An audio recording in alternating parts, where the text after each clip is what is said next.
कि इस क्लास में आप सभी का हार्दिक स्वागत है।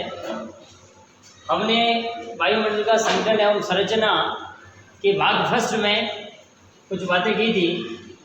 भाग सेकंड के लिए हम आगे बढ़ते हैं कि वायुमंडल का संगठन जो है उसमें किन किन गैसों को शामिल किया गया है, इनके अलावा और क्या क्या चीज़ इसमें शामिल है, इनकी हम बात करते हैं। गैसों में कार्बन डाइऑक्साइड मौसम विज्ञान की दृष्टि से बहुत महत्वपूर्ण है, क्योंकि ये सौर विकिरण सूर्य से आने वाली जो लघु तरंगे हैं उनके लिए पारदर्शी है। सूर्य से आने वाली जो लघु तरंग है उनके लिए ये वायुमंडल पारदर्शी है, लेकिन यहाँ से धरातल से टकरा करके जो पुनः पार्थिव विकिरण जब परावर्तित होकर के पहुँचती हैं तो ये वायुमंडल उनके लिए अपारदर्शी, कार्बन डाइऑक्साइड जो है उनके लिए अपारदर्शी है। यानी कि सूर्य से आने वाली सौर विकिरण जो लघु तरंगों के रूप में हमें प्राप्त होती हैं वो धरातल से टकराकर पार्थिव विकिरण के रूप में परावर्तित होकर के पुनः वायुमंडल में पहुंचती हैं। तब कार्बन डाइऑक्साइड जिनमें से लघु तरंगें आ सकती है लेकिन पार्थिव विकिरण पुनः नहीं लौट सकती, ये सौर विकिरण के एक अंश को सोख लेती है। कुछ भाग को तो कार्बन डाइऑक्साइड खुद ही सोख लेती है, इसके कुछ भाग को पृथ्वी की सतह पर पुनः प्रतिबिंबित कर देती है, यानी कि पुनः लौटा देती है। यह ग्रीन हाउस प्रभाव के लिए पूरी तरह उत्तरदायी है। Carbon dioxide green house gas प्रभाव के लिए उत्तरदायी है, क्योंकि ये सूर्य से आने वाली लघु तरंगें इनसे पार होकर के धरातल तक पहुंचती हैं, लेकिन पृथ्वी से टकरा करके पुनः दीर्घ तरंगों के रूप में जब ये सौर विकिरण पार्थिव विकिरण के रूप में पहुंचती हैं, परावर्तित होती हैं, तो कार्बन डाइऑक्साइड कुछ भाग इसका अवशोषित कर लेता है और कुछ है जो धरातल पर पुनः इसको प्रतिबिंबित कर देती हैं। फलस्वरूप वायुमंडल के अंदर ही अंदर जो है तापमान में बढ़ोतरी होती है, जिन्हें हम जनरल भाषा में ग्रीन हाउस गैस प्रभाव के नाम से जानते हैं। दूसरी गैसों का आयतन स्थिर है। पिछले कुछ दशकों की बात करें तो जीवाश्म ईंधन जलाए जाने के कारण दिनों दिन कार्बन डाइऑक्साइड का जो आयतन है वो वायुमंडल में बढ़ रहा है, इसमें वृद्धि हो रही है। इससे हवा के तापमान को भी बढ़ा दिया है। बढ़ रहा जो भी तापमान आप देख रहे हैं कि वर्तमान परिस्थितियों में लगातार जो तापमान में वृद्धि हो रही है उसका प्रमुख कारण है कार्बन डाइऑक्साइड के आयतन में लगातार वृद्धि होना। दूसरा महत्वपूर्ण घटक की बात करें तो वो है ओजोन, जिसको आप O3 के द्वारा रिप्रेजेंट करते हैं। ओजोन एक जलवायु का वायुमंडल का महत्वपूर्ण ये घटक है। पृथ्वी की सतह से ये 10 से 50 किलोमीटर की ऊंचाई पर पाई जाती है। हम जब ओजोन मंडल की, ओजोन परत की बात करते हैं तो सब जगह इसकी ऊंचाई जो है अलग अलग दे रखी है। हम बात NCERT की बात कर रहे हैं तो यहाँ पर इन्होंने साफ लिखा है 10 किलोमीटर से 50 किलोमीटर की ऊंचाई के बीच में ओजोन गैस पाई जाती है। ओजोन गैस एक फिल्टर की तरह कार्य करती हैं, जो कि सूर्य से आने वाली जो अल्ट्रावायलेट रेज हैं, जो एकदम सूक्ष्म तरंगे हैं, जिन्हें हम पराबैंगनी विकिरण कहते हैं, ये पराबैंगनी किरण जिनको ये अवशोषित करके धरातल पर पहुंचने से रोकती है। नेक्स्ट जो है जल वाष्प। गैसों में हमने सभी गैसों के आयतन की बात करी, कार्बन डाइऑक्साइड की बात करी, ओजोन गैस की बात करी कि ये हमारे लिए किस तरीके से लाभदायक हैं। वैसे कार्बन डाइऑक्साइड जो है, जिन्हें हम पृथ्वी का कंबल भी कह सकते हैं, कि वायुमंडल का जो तापमान स्थिर है उसका कारण जल वाष्प और कार्बन डाइऑक्साइड है। जल वाष्प वायुमंडल में उपस्थित ऐसी परिवर्तनीय गैस जो ऊंचाई के साथ घटती जाती है। वैसे गैसों का मुख्य गैसों का जो आयतन है वो बढ़ती ऊंचाई के साथ धीरे धीरे कम होता जाता है। वायुमंडल के ऊपरी भागों में हल्की गैसें पाई जाती हैं। यदि इनके आयतन की बात करें तो परीक्षा में पहले भी प्रश्न पूछा है कि वायुमंडल में आर्द्रता कितने प्रतिशत तक होती है। वैसे कोई फिक्स इसका दायरा नहीं है कि औसतन रूप से यदि हम बात करें तो जो भी क्षेत्र गर्म है और आर्द्र है, जो क्षेत्र जितना आर्द्र और गर्म होगा वहाँ पर हवा में जो है आर्द्रता की मात्रा जो है वो अधिक होती है। लेकिन जो ध्रुवीय क्षेत्रों में जो ठंडे प्रदेश हैं या मरुस्थलों में जो शुष्क प्रदेश हैं, सिर्फ गर्म ही नहीं ठंडे प्रदेशों में भी, ठंडे प्रदेश भी शुष्क होते हैं।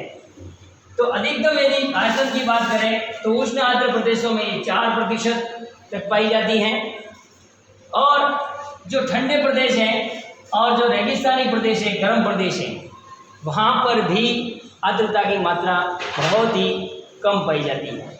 यानी कि हम ये कह सकते हैं कि विषुवत रेखा से जैसे जैसे ध्रुवों की ओर बढ़ते हैं, माना कि ये 0 डिग्री अक्षांश रेखा है, यहाँ से हम ध्रुवों की तरफ जाएंगे तो इसकी मात्रा जो है वो लगातार कम होती जाएगी। जैसे जैसे हम भूमध्य रेखा से यानी कि विषुवत रेखा से ध्रुवों की तरफ जाते हैं तो वायुमंडल में जल वाष्प की मात्रा में कमी आती है। ये सूर्य से निकलने वाले ताप के कुछ भाग को अवशोषित करती है।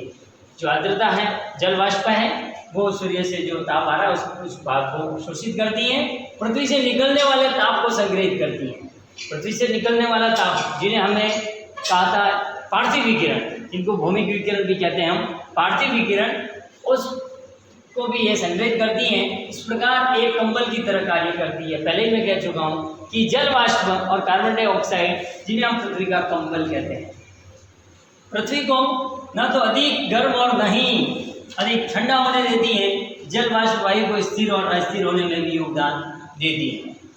नेक्स्ट जो है धूल के कण, जैसे जल वाष्प और धूल कण, 3 चीज प्रमुख हैं। धूल कण वायुमंडल में छोटे छोटे कणों को भी रखने की क्षमता होती है। ये छोटे कण विभिन्न स्रोतों से, जैसे समुद्री नमक से हो सकते हैं, महीन मिट्टी के कण हो सकते हैं, धुएं की कालिमा, राख, पराग, धूल, उल्काओं से टूटे हुए कण, और ये धूल कण प्राय वायुमंडल के निचले भाग में हैं। हम जनरली हवा की बात करें, वायुमंडल की बात करें, जो निचले भाग होते हैं, यहाँ हवा की गति की भी बात करेंगे तो हवा की गति भी वायुमंडल के निचले भाग में अधिक होती है, और उसके कारण ये जो धूल के कण हैं, हवा चलती है, रेत उड़ती है, तो वो धूल के जो कण हैं वो वायुमंडल के निचले भागों में ज़्यादा पाए जाते हैं।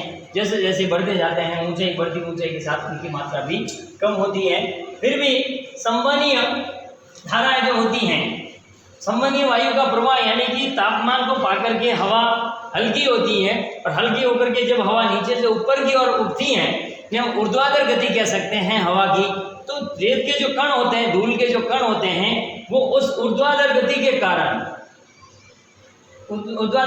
कारण हवा के साथ में वायुमंडल की काफी ऊंचाई तक भी ये पहुंच जाते हैं। धूल कणों का सबसे अधिक जमाव उपोष्ण और शीतोष्ण प्रदेशों में सूखी हवा के कारण होता है, जो विषुवत रेखा और ध्रुवीय प्रदेशों की तुलना में अधिक पाया जाता है। ये छोटी छोटी बातें हैं, लेकिन ध्यान रखने योग्य बातें हैं कि वायुमंडल में धूल के कणों की मात्रा सर्वाधिक कहाँ होती है, कम कहाँ होती है, किस तरफ जाते हैं तो कम होती है, किस तरफ जाते हैं तो बढ़ती हैं। जैसे कि हमने जलवाष्प की बात करी कि भूमध्य रेखा से ध्रुवों की तरफ जाएंगे तो जलवाष्प की मात्रा पर क्या प्रभाव पड़ेगा। ये बातें हमें ध्यान रखनी है कि विषुवत रेखा और ध्रुवीय प्रदेशों में जो है उस रेत के कण, धूल के कणों की मात्रा कम होती है, वनस्पत की उपोष्ण और शीतोष्ण प्रदेशों में सूखी हवा के कारण अधिक होते हैं। धूल और नमक के कण आर्द्रता ग्रह केंद्र की तरह काम करते हैं। आर्द्रता ग्रह केंद्र, जल वाष्प जब ठंडी होती हैं तो जल की बूंद बनना प्रारंभ होती है। संघनन जब प्रारंभ होता है तो संघनन किसके चारों तरफ होता है, एक जो केंद्र बनता है वो धूल के कण या नमक के कण, इनके चारों तरफ जो है आर्द्रता, जो नमी है, वो संघनित होकर के संघनन होना प्रारंभ करती है। आपने देखा होगा कि जब बारिश होती है, बारिश होने के बाद यदि बाहर अपन बर्तन रखते हैं और उसके अंदर बारिश का पानी इकट्ठा हो जाए, कितनी भी स्वच्छता रख लो, लेकिन थोड़ी देर बाद देखिए पानी स्वच्छ एकदम दिखेगा, लेकिन उसके नीचे रेत के कण जमे हुए भी मिलेंगे, थोड़े बहुत मिलेंगे। हम अंदाजा लगा सकते हैं, हम वेरीफाई भी कर सकते हैं कि ये जो है संघनन हुआ है वो धूल के कण और नमक के कणों के सारे हुआ, जिसके चारों ओर जलवाष्प संघनित होकर के मेघों का निर्माण करती है, बादल बनते हैं।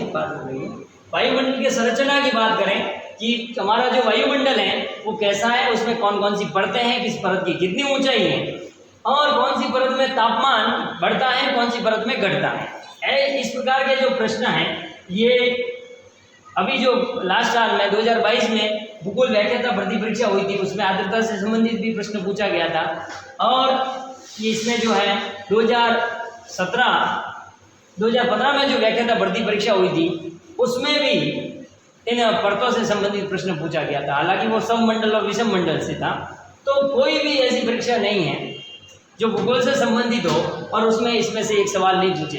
टॉपिक बड़ा छोटा है, 4 पेज का पूरा लेसन है। इन 4 पेज में से एक प्रश्न पक्का है, याद रखिए, इसको ढंग से पढ़िएगा।